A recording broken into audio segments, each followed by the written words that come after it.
perfect man employs his mind as a mirror. It grasps nothing, it refuses nothing. It receives but does not keep. And another poem says of wild geese flying over a lake. The wild geese do not intend to cast their reflection, and the water has no mind to retain their image.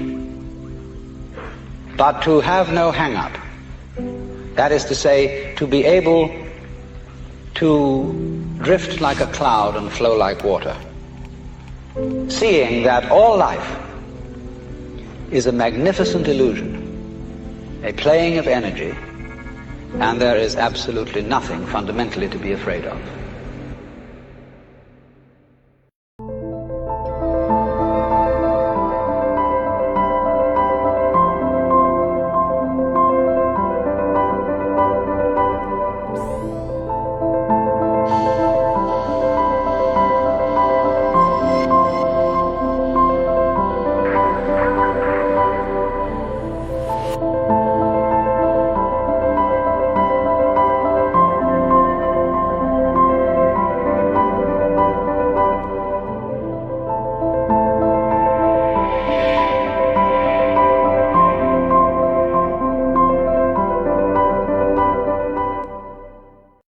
You see men fall, don't laugh.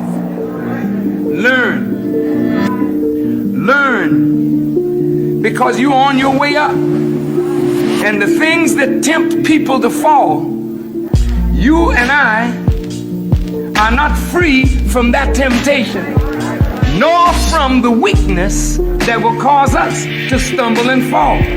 When you laugh at somebody else's fall, white or black, rich or poor, your enemy or your friend, you're laughing and opening a way for your own demise when you do that. Because to laugh and not learn, to make mockery and not to understand, is to make the same mistake yourself. You're always afraid to take the first step because all you see is every negative thing 10 miles down the road. But you can do anything you want. You are bound by nothing.